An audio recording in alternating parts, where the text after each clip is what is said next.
Well, right now tonight, 71-year-old Garry Ralph is battling for time with his family as he recovers from life-saving brain surgery, or at least time-extending brain surgery, following a terminal diagnosis a couple of weeks ago.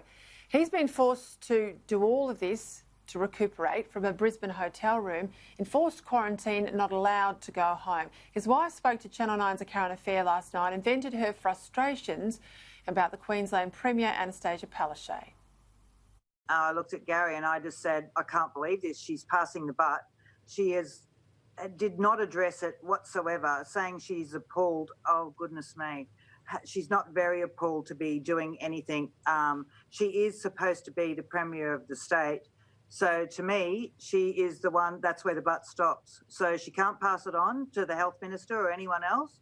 If she chooses to do that, then to me, she shouldn't be at the helm.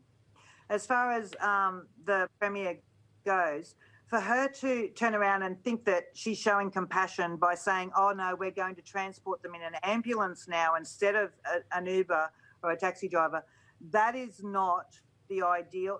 That does have a concern for us. I cannot believe this. Honestly, I never ever thought that this would happen in Australia. Queensland's Shadow Minister for Health and Ambulance Services, Ros Bates, and she's got 39 years' experience as a nurse, hospital administrator, and in the development of health policy. She joins me now live from the Gold Coast. Ros, I just want to make sure people at home understand this. Garry is from Queensland. He was told his tumour was inoperable. He's only been diagnosed for a matter of weeks. He was only told he'd have weeks to live. Now, he was given a lifeline from Charlie Teo down in Sydney, who said, I could take away the tumour, I can't cure you, but I can give you more time with your family, by maybe a couple of months, so he can spend that time with those he loves. Couldn't have the surgery in Queensland, goes to have the surgery in Sydney. He can't go home to his house and recuperate and be with his family. The Premier in Queensland has forced him into hotel quarantine because he had left the state. Now, he's only got a matter of time. Time is so precious. Why on earth has this happened again? Thank you, Peter, for having me on. And I think Queenslanders are sick of hearing these tragic stories. I mean, Garry's treatment is absolutely heartless. Annastacia Palaszczuk is just cold, callous and cruel, and she's showing absolutely no compassion. And as a nurse, as you said earlier, I am just appalled at the treatment of this family. I am still waiting for Annastacia Palaszczuk to write back to me after I wrote on behalf of the family. I mean, anyone who has gone through cancer treatment, anyone who's watched a loved one dying of cancer and going through chemotherapy like I have, it is just wrong and it should never happen. And this is not the Queensland that I moved to 22 years ago. This is not how Queenslanders should be treated. They should be treated with compassion, common sense and consistency. And under Annastacia Palaszczuk, all we're seeing is a woman who is cold, cruel and calculating, and all designed to make sure that she keeps the borders closed to win the next election. There is no compassion for the people of Queensland who are suffering and dying right now. Well, how does this make sense? So he goes down to Sydney to have the operation, as I said, to extend his life by a matter of a couple of months, not to save his life. He goes down to Sydney to have the operation. Before the operation, he has to have a COVID test. It comes back negative. He doesn't have coronavirus. But nonetheless, when he goes home to Brisbane, he's locked up now for 2 weeks. The best they can offer him is an ambulance every day from the hotel to have his chemo, but not go home. Of course, if he had contracted coronavirus inside Queensland, the rule is he'd be at home now, self-isolating.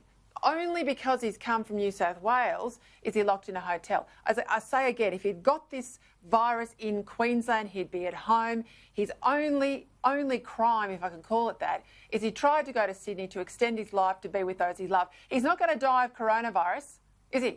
He's not going to die of coronavirus. He's going to die from this tumour.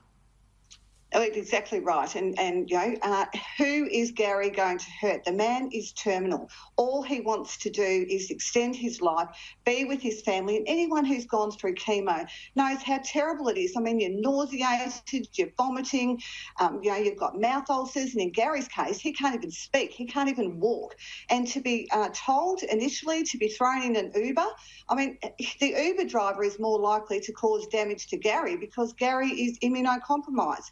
This poor man needs to be with his family and he needs to have compassion in whatever time he has left on this earth. And it is just wrong. And as I keep saying, Annastacia Palaszczuk is the one who makes the decisions. Garry's wife is right. Annastacia Palaszczuk makes the decisions. The buck stops with her. She is cold, cruel and callous. It's all right, though, if you're from the AFL or you're Tom Hanks coming to do a movie on the Gold Coast. They all get the rules that are different than Queenslanders. I mean, it wasn't so long ago we had a young Queensland girl who was living in Canberra where there was no COVID cases trying to get home for her dad's funeral, and we saw that circus that went on. I also interviewed another woman, Jane Brown, similar circumstance, brain operation, trying to get home to recuperate. She was forced to spend 2 weeks in a hotel. I mean, this bloke wants to be with his kids. That's why he's gone to have this operation, to extend his time with his family. Surely to God, someone in Queensland in charge is going to wake up. Well, we've been told that the Chief Health Officer was initially making those decisions, then there was too many people, and she's got a team of supposed compassionate people. I mean, who is making these decisions? If Annastacia Palaszczuk says that the buck stops with her, then she needs to show compassion and help out people like Garry. We have seen ridiculous cases here, like you've just said. Sarah in a hazmat suit viewing her dead father's body. Nobody in Queensland or across this country will ever forget that. We have seen, as you've mentioned, Tom Hanks and AFL footballers being allowed into the state, quarantining in luxury. And, we've had the Chief Health Officer say that she makes decisions based on how much money people bring into the state. I mean, that is not her job. Annastacia Palaszczuk needs to show compassion and stop these horror stories. These are Queenslanders. I tell you what, Ros Bates, you should be out there every day on this to get some help. Please, for this family. It breaks my heart. And I say to Queenslanders, you are voting at the end of this month, in a matter of weeks. You are better than this. You are better than this. Ros Bates, thank you for your time. Thanks, Peta. It's heartbreaking.